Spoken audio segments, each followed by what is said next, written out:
पे हम लोग बात करेंगे चैप्टर 8 इकोनॉमिक पार्ट 2 की।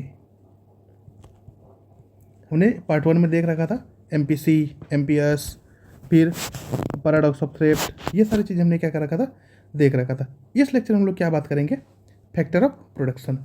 मीन्स फैक्टर ऑफ प्रोडक्शन करने का मतलब है कि कुछ भी चीज़ें हम प्रोड्यूस अगर कर रहे हैं तो उसमें मेनली क्या होता है, मेनली हमें 4 चीज़ों की ज़रूरत होती है। मेनली क्या होता है, 4 चीज़ों की ज़रूरत होती है। क्या क्या 4 चीज़ों की ज़रूरत होती है? पहले हो गया लैंड, दूसरा हो गया लेबर,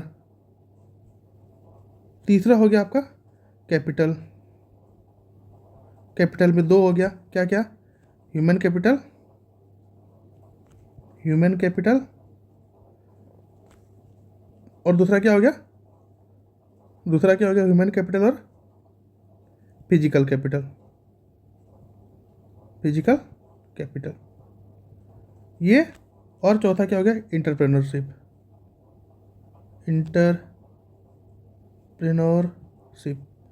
ये टोटल में क्या होता है, मैक्सिमम ये 4 चीज़ों की, कोई भी किसी भी चीज़ को अगर प्रोड्यूस कर रहे हैं तो ये मेनली 4 चीज़ों की हमें ज़रूरत होती है। लैंड, लैंड, उसके बाद लेबर, उसके बाद फिजिकल कैपिटल और ह्यूमन कैपिटल और इंटेंसिव। ये 4 चीज़ों की ज़रूरत होती है। Various inputs required to produce any goods, किसी भी गुड्स को बनाने के लिए हमें क्या है, वेरियस इनपुट्स चाहिए और सर्विस चाहिए। उसको क्या बोलते हैं, फैक्टर्स ऑफ प्रोडक्शन बोलते हैं। इसेंशली देयर आर 4 की requirements to produce any goods और सर्विसेज।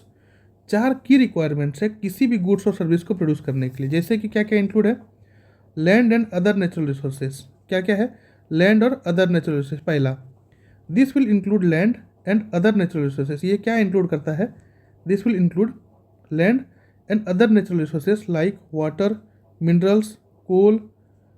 जैसे कि लैंड को इंक्लूड किया, या अदर नेचुरल रिसोर्सेज जैसे पानी, कोल, मिनरल्स, जो भी धरती से निकल रही, जो भी अर्थ से निकल रही है वो क्या है, वो नेचुरल रिसोर्सेज है। ये पहला हो गया। दूसरा, labour, this include the work force which contribute to production generally through the skill. ये क्या इंक्लूड करता है, वो वर्क फोर्स जो कि कंट्रीब्यूट करता है प्रोडक्शन में, जो थ्रू स्किल से, मेनली स्किल के थ्रू होता है, लेबर। फिजिकल कैपिटल में क्या हो गया, fixed capital which will be use in production over many years like machines, tools etc.. Means physical capital में जैसे मशीन्स का यूज करते हैं हम लोग, टूल्स का यूज करते हैं। उसके बाद ये वर्किंग कैपिटल को भी इंक्लूड करता है, जैसे which will be consumed during the production process like money in hand, raw materials, और जैसे कि पैसे होने चाहिए पास में, रॉ मटेरियल होना चाहिए ताकि वो क्या हो सके, वो कंज्यूम हो सके। ये वर्किंग कैपिटल और फिक्स कैपिटल। फिजिकल कैपिटल में भी 2 चीज़ें हैं, क्या क्या, working capital, working capital, working capital जैसे कि मशीन हो गया, टूल्स हो गया, और दूसरा क्या है, fixed capital, fixed capital. Fixed capital में क्या हो गया, फिक्स्ड कैपिटल में आपका हो गया मनी,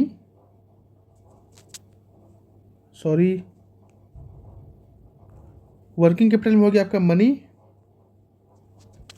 और रॉ मटेरियल, और फिक्स्ड कैपिटल में हो गया मशीन और टूल्स, मशीन एंड टूल्स। ठीक है, अब आ जाते हैं ह्यूमन कैपिटल के ऊपर। ह्यूमन कैपिटल में क्या है, it includes entrepreneur who brings all the other factors of production. जो कि क्या करता है, लैंड, लेबर, कैपिटल, इन तीनों को क्या करता है, एक साथ जोड़ता है। वो कौन है, वो एंटरप्रेन्योर है। जैसे कि लैंड, लेबर, फिजिकल कैपिटल, किसी भी चीज़ को प्रोड्यूस करने के लिए इन चारों चीज़ को जो जोड़ता है, तीनों चीज़ को जो जोड़ता है, उसको क्या बोलते हैं, ह्यूमन कैपिटल, या फिर उसको एंटरप्रेन्योर बोलते हैं। एग्जाम्पल, अगर हमें क्या है, एक चेयर बनानी है तो क्या क्या चाहिए, चेयर बनाने के लिए वुड चाहिए, लकड़ी चाहिए, प्लेस चाहिए, जगह चाहिए, जैसे कि लैंड और नेचुरल रिसोर्सेज मान लिया जाए, लेबर चाहिए, पैसे चाहिए, tools like x, physical capital, और डिजाइन और आइडिया, आइडिया की चाहिए और डिजाइन चाहिए, किसके, वो कहाँ से मिलेगा हमको, ह्यूमन कैपिटल से मिलेगा। मीन्स ये 4, कोई भी प्रोडक्ट, दुनिया का कोई भी प्रोडक्ट आप उठा लीजिए, उसमें क्या पड़ेगा, उसमें हमें ये बेसिक 4 चीज़ों की ज़रूरत पड़ेगी, लैंड, लेबर, फिजिकल कैपिटल और ह्यूमन कैपिटल, मीन्स एंटरप्रेन्योरशिप। ये 4 चीज़ें हमें चाहिए। दूसरा टॉपिक बात है एग्रीकल्चर डाइवर्सिफिकेशन। एग्रीकल्चर डाइवर्सिफिकेशन क्यों करना है? एग्रीकल्चर डाइवर्सिफिकेशन इसलिए करना है ताकि जो भी किसान क्या है सिर्फ एक एग्रीकल्चर के ऊपर डिपेंड है, अगर एग्रीकल्चर में डाइवर्सिफाई होगा तो लोगों को क्या मिलेगा? धीरे धीरे किसान को रोजगार मिलना शुरू होगा। तो किस तरीके से कर सकते हैं? दो तरीके से कर सकते हैं डाइवर्सिफिकेशन। क्या कर सकते हैं? एग्रीकल्चर को उसके साथ वाले अलाइड एक्टिविटी में जोड़ सकते हैं, या फिर क्रॉपिंग पैटर्न में चेंज कर सकते हैं। कैसे कर सकते हैं ये कर सकते हैं shift of workforce from farming to allied activity. जो भी वर्कफोर्स है उसको कहाँ से करना है? फार्मिंग से एलाइड एक्टिविटी में शिफ्ट करना है। एलाइड एक्टिविटी का क्या मतलब? उसके साथ साथ का एक्टिविटी का क्या मतलब है? जैसे लिव स्टॉक हो गया, पोल्ट्री फार्मिंग हो गया, फिशरीज हो गया, इन सब में क्या करना है? उसको इन्वॉल्व करना है। या तो क्या कर सकते हैं? क्रॉपिंग पैटर्न को चेंज कर सकते हैं। जैसे डिफरेंट टाइप्स ऑफ ग्रेन्स को क्या करा उसने? डिफरेंट टाइप्स ऑफ क्रॉप्स को बोया और सेम टाइम पे, और वो डिफरेंट क्रॉप्स को उसके पहले क्या कर दिया? बो करके क्या कर दिया? उसको उस डिफरेंट क्रॉप्स को डिफरेंट टाइम पे बोया और डिफरेंट टाइम पे काटा। ठीक है, तो कहने का मतलब है कि उसको इससे क्या होगा? इससे उनके लिवलीहुड में क्या होगा? एक अलग तरीके का इम्प्रूवमेंट देखने को मिलेगा। This diversification is essential to mitigate the risk associated with relying solely on farming for livelihood. ये डाइवर्सिफिकेशन क्या दिखाता है? ये मिटिगेट करता है। क्या मिटिगेट करता है? Mitigate the risk associated with relying solely on farming for a livelihood. Livelihood के लिए जो भी फार्मिंग के ऊपर डिपेंड है, सिर्फ फार्मिंग के ऊपर डिपेंड है, वो क्या होगा? और भी अदर एसोसिएटेड चीज़ों पे क्या हो सकता है? वो डिपेंड कर सकता है। Needs for agriculture diversification. अब एग्रीकल्चर डाइवर्सिफिकेशन का ज़रूरत क्यों पड़ा? ज़रूरत उनको इसलिए पड़ा क्योंकि रिस्क रिडक्शन हो गया। रिस्क रिडक्शन का क्यों क्या हो गया? It reduces the risk like crop failure for farmers का जो क्रॉप फेल हो जाता था, मान लिया जाए कभी किसी एरिया में बारिश पड़ा, किसी में नहीं पड़ा, इसके कारण क्या होता था? इसके कारण क्रॉप्स फेल हो जाता था, क्रॉप्स पूरी की पूरी खत्म हो जाती, तो उसका रिस्क खत्म हो गया। क्यों? क्योंकि मान लिया जाए एक क्रॉप्स हुआ तो ठीक है, नहीं हुआ तो दूसरे क्रॉप लगा दिया जाएगा, दूसरा हुआ तो ठीक है, नहीं तो तीसरा क्रॉप लगा दिया जाएगा। मान लिया जाए फार्मर सिर्फ खेती के अलावा और भी जगह पे इंगेज है, जैसे पोल्ट्री फार्मिंग में इंगेज है, फिशरिंग में इंगेज है, वहाँ पर क्या होगा? उसको एक तो फार्मर से जो भी खेती से पैसा मिल रहा है, मिल ही रहा है, इनकम जनरेट हो रहा है, हो ही रहा है। लेकिन जो पोल्ट्री फार्मिंग से इनकम जनरेट होगा, या फिर जो फिशरिंग चीज़ों से इनकम जनरेट होगा, तो वो क्या होगा? उसको डिपेंडेंसी को, फार्मर की डिपेंडेंसी को और इंक्रीज करेगा, मीन्स और घटाएगा कि सिर्फ फार्मर्स के ऊपर, सिर्फ खेती के ऊपर ही डिपेंड है। सस्टेनेबल लिवलीहुड होगा। अगर हम डाइवर्सिफाइड कर दिया एग्रीकल्चर को तो क्या होगा? लिवलीहुड सस्टेनेबल होगा। Usually farmers working only during the sowing and reaping season of the crops. Usually farmers कब काम करता है? जब बोने का टाइम हो और जब चीज़ों को काटने का टाइम हो। For other times period they have no work, और दूसरे टाइम पीरियड में उसके पास कोई काम नहीं होता। इसके कारण क्या होता है? No income to sustain their basic life, और दूसरे टाइम पे क्या है? उनके पास कोई ऐसा इनकम है, ताकि कोई ऐसा इनकम नहीं है जिसके कारण कि वो क्या कर सके? अपने लिवलीहुड को चलाए। Agriculture diversification will solve this problem. Agriculture diversification क्या करेगा? इसको सॉल्व करेगा। जैसे farmers will have other avenues, farmer के पास दूसरा काम भी होगा, या फिर दूसरा एलाइड एक्टिविटी होगा, जो कि वो सीजनल नहीं होगा नेचर में, वो सीजनल नहीं होगा, वो कभी भी हो सकता है। Tackle disguised unemployment. दूसरा काम क्या करेगा? अगर हम लोग डाइवर्सिफाइड एग्रीकल्चर कर दिए तो जो भी एक्स्ट्रा वर्कर लग रहा था, diversification will also help solve the problem of disguised unemployment. Disguised unemployment हम लोगों ने क्या कर रखा था? पिछले लेक्चर में देख रखा था कि डिस्गाइज्ड अनएम्प्लॉयमेंट क्या है। मीन्स कहाँ जहाँ ज़्यादा लोगों की ज़रूरत ना होते हुए भी ज़्यादा लोग काम कर रहे हैं। मान लिया जाए खेती में 2 लोगों की ज़रूरत है, लेकिन उसमें काम कर रहे हैं 4 लोग, तो 2 लोग क्या हो गए? 2 लोग बेरोजगार हो गए। उसको क्या बोलते हैं? उसको डिस्गाइज्ड अनएम्प्लॉयमेंट बोलते हैं। Which is mainly seen in the agriculture sector, जो कि मेनली कहाँ देखने को मिलता है? एग्रीकल्चर सेक्टर में देखने को मिलता है। These extra members could be engaged in the other employment opportunity. ये एक्स्ट्रा मेंबर जो कहाँ इंगेज हो सकता है? दूसरे अपॉर्चुनिटी में इंगेज हो सकता है, जो कि एलाइड सेक्टर में होगा। जैसे फिशरिंग में होगा, या क्या होगा? या और भी एलाइड, जैसे पोल्ट्री फार्मिंग में होगा। ठीक है, तो इन चीज़ों में अगर होगा तो क्या होगा? ये एम्प्लॉयमेंट अपॉर्चुनिटी को जनरेट करेगा। उसके बाद फार्मर के सुसाइड को रिड्यूस करेगा एग्रीकल्चर डाइवर्सिफिकेशन। कैसे?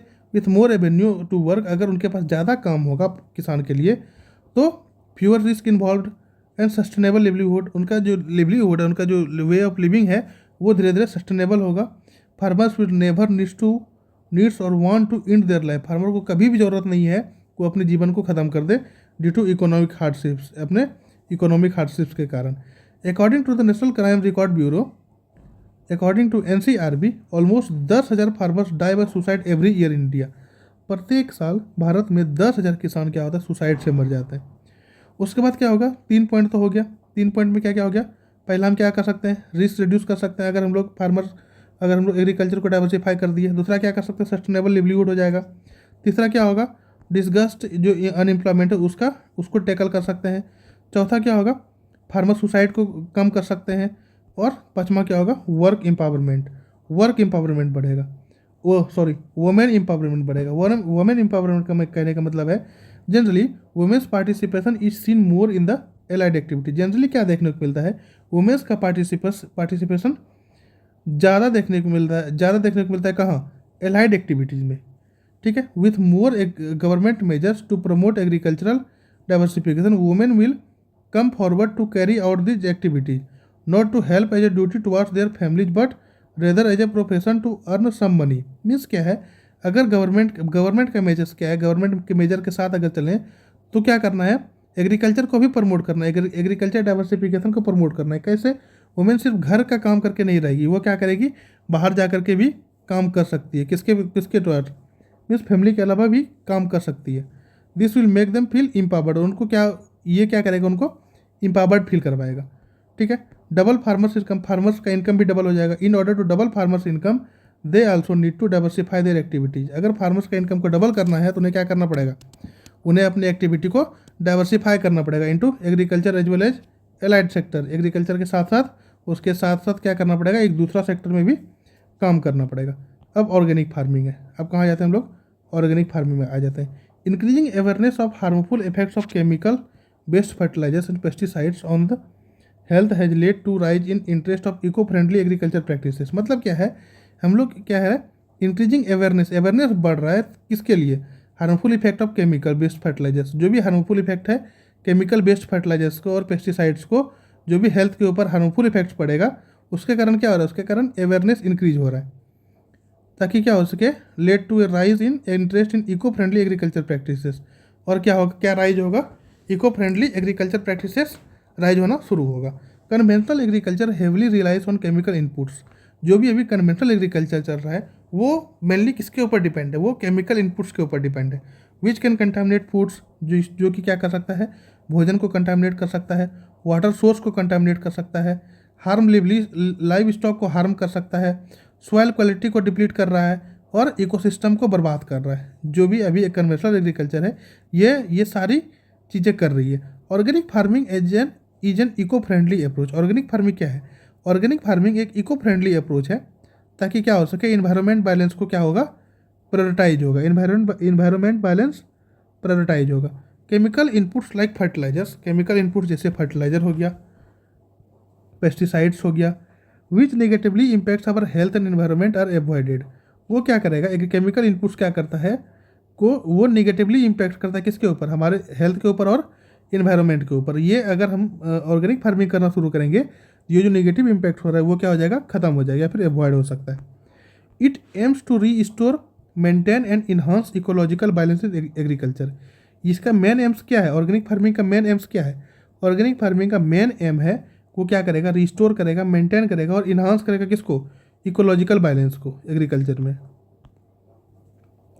There is a growing global demand for organically grown food due to its perceived safety and nutritional value. वहाँ पर क्या होगा, ग्रोइंग ग्लोबल डिमांड बढ़ेगा, क्यों, ताकि ऑर्गेनिकली ग्रोन जो फूड है, जो भी ऑर्गेनिकली बढ़ाया गया फूड को, उसको उसके सेफ्टी और न्यूट्रिशनल वैल्यू के लिए क्या होगा, वो उसका डिमांड बढ़ेगा। अब पॉजिटिव ऑफ ऑर्गेनिक फार्मिंग का पॉजिटिव चीज़ें क्या है, environmental sustainability, the zero usage of chemical inputs का जीरो यूज होने के कारण क्या होगा, ये इन्वायरमेंट को क्या करेगा, वातावरण को क्या करेगा, सेव करेगा। हेल्दियर फूड, एक हेल्दी अच्छा खाना मिलेगा। It provides healthier pesticides free food, ये क्या प्रोवाइड करता है, हेल्दियर पेस्टिसाइड्स फ्री फूड को प्रोवाइड करता है। This will help people to remain healthy and disease free, ये किस में हेल्प करता है, लोगों को हेल्दी रहने में और डिजीज फ्री रहने में हेल्प करता है। कौन सा, organic farming. Labour intensive due to no use of chemical, chemical की यूज ना होने के कारण क्या होगा, ऑर्गेनिक फार्मिंग में क्या चाहिए, ज़्यादा लोग चाहिए, ज़्यादा वर्कफोर्स चाहिए उस क्रॉप्स को देखभाल करने के लिए। Thus it will provide employment to the more people, इसके कारण क्या होगा, ज़्यादा लोगों को क्या होगा, एम्प्लॉयमेंट प्रोवाइड होगा। कंट्रीब्यूट्स टू एक्सपोर्ट्स, एक्सपोर्ट्स में कंट्रीब्यूट कर सकते हैं, जैसे due to their chemical free and high nutritional value. क्यों क्यों इसको एक्सपोर्ट कर सकते हैं, जो भी इसमें केमिकल फ्री, क्योंकि एक तो ये केमिकल फ्री है, इसमें हाई न्यूट्रिशनल वैल्यू होगा, ऑर्गेनिक प्रोडक्ट होगा, और मोर इन डिमांड, डिमांड में ज़्यादा होगा इन द वर्ल्ड मार्केट, दस इंक्रीजिंग देयर एक्सपोर्ट, और इसके कारण क्या होगा, एक्सपोर्ट्स बढ़ेगा। Sikkim become the India first 100% organic state in 2016, 2016 में सिक्किम फर्स्ट ऐसा राज्य था जो कि 100% ऑर्गेनिक स्टेट था।